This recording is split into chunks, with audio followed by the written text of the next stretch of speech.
So, the Miata. I got it running last time, but I messed up with the transmission. A simple mistake that'll cost me some time. Instead of looking at it as a huge loss, I decided that I would try and speed run pulling the transmission. The first thing that we needed to do was unhook the headers.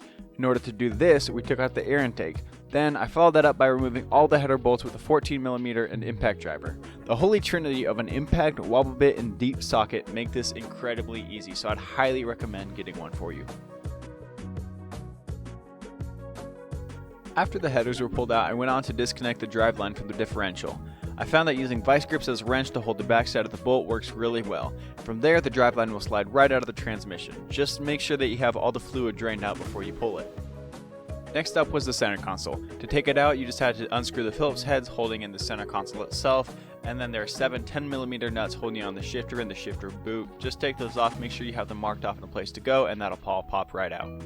Next, we take out the transmission bolts themselves. There's a bunch of bolts all around the side. A few of them are 14mm to hold on the start, and the rest are 17mm. I'm going to leave 2 on first, that way the transmission doesn't just drop off. Then we'll take out the 2 17mm bolts holding on the transmission mount to the back of the differential, and then we'll remove the last 2 mounts and slowly lower the transmission down on a transmission jack.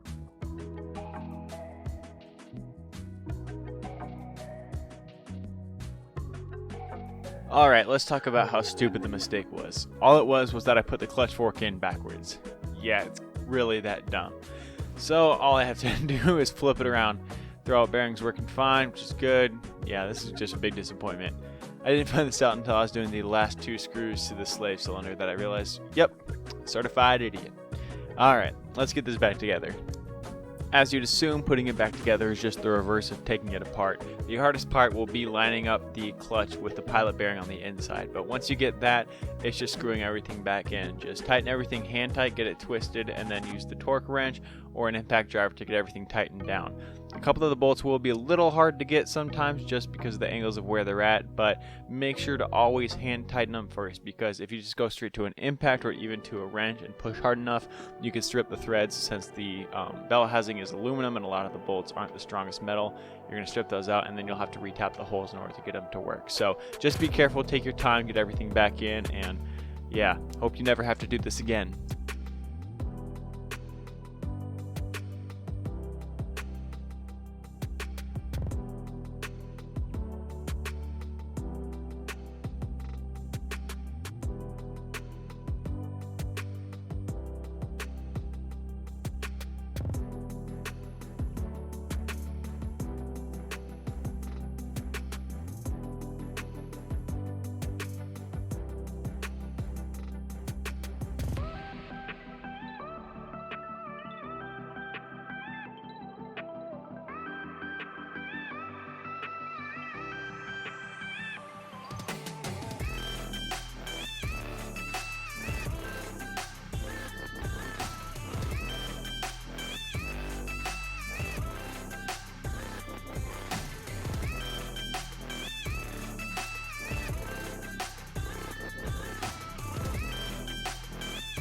The last thing to do is add gearbox oil, or some people refer to it as manual transmission fluid. So all you do is you take a funnel, a clear tube, and you feed this into the transmission fill plug itself and just fill it until it starts dripping out. Once you see some fluid start to drip out, you're good to go.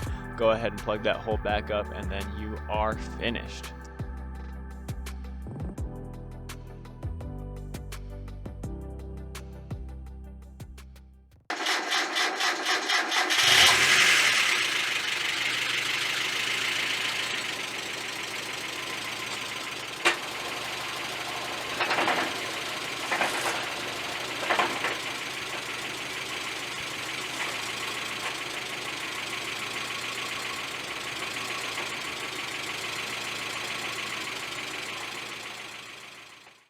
I wish that I could say that this was a happy ending, but unfortunately it's not. When I put it into gear, the clutch doesn't fully disengage when I depress the pedal, so as soon as it's in gear it'll start to spin the wheels if I don't have my foot on the brake. So I'm not entirely sure what it is, but I ordered the new master and slave cylinder. I'm thinking that's it. If you have any other suggestions, please leave them in the comments below. Don't forget to like and subscribe, and leave your hit in the comments. I don't know, whatever we usually say. Thanks guys.